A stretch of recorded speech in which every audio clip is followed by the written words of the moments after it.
Hello everyone, welcome to my Facebook page and YouTube channel.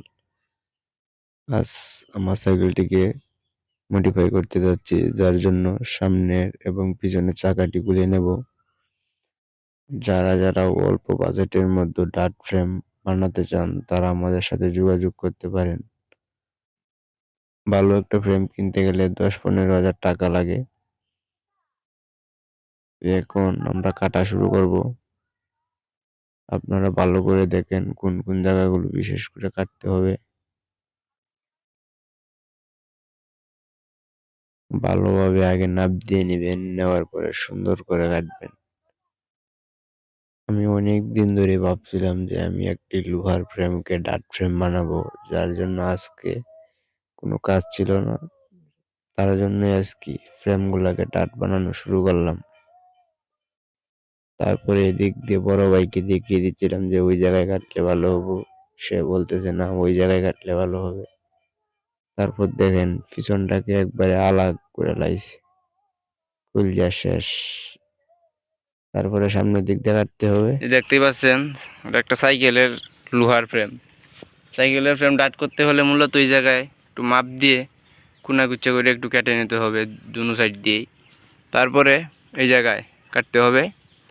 তারপরে পিছনের যে অংশটি আছে এটি দুনো দিক দিয়ে চারিয়ে নিতে হবে।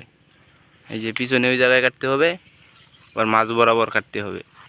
আর এই সাইডটা এই যে পিছন দিকটা ফালাইয়ে দিতে হবে, নাপ দিয়ে সুন্দর করে কেটে নেবেন। এই কাজগুলো মূলত আমি করতে চাইছিলাম, বড় ভাইয়ের কোনো কাজ ছিল না বিদায় সে কাজগুলো করে দিতেছে।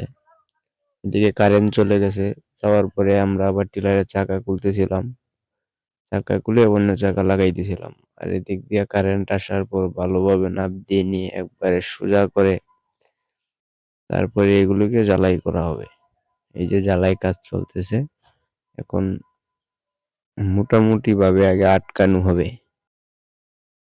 আমরা মূলত একটি ভুল করছি যে উপরের দিক দিয়ে মাঝের যে সিট লাগানোর অংশটা উপর দিক দিয়ে একটু বেশি কেটে ফেলছি, আর একটু বাড়তি রাখার দরকার ছিল।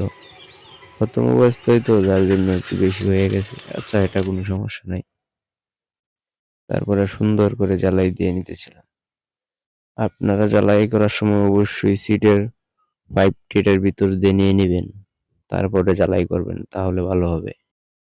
এদিকে মোটামুটি জ্বালাইয়ের কাজ প্রায় শেষ পর্যায়ে, প্রোগটি খুলে নিতে পারেন। জ্বালাই শেষ হওয়ার পরে সুন্দর করে সান দেওয়া হচ্ছে যেন সুন্দর দেখা যায়। সাসপেনশনের উপর দিক দিয়ে অনেকটা লম্বা, যার জন্য উপর দিক থেকে একটু 2-3 আঙ্গুলের মতো মাপ দিয়ে কেটে নিলাম। নেওয়ার পরে এখন দেখেন চাকা লাগানোর পর সাইকেলটিকে অনেক সুন্দর দেখা যায়।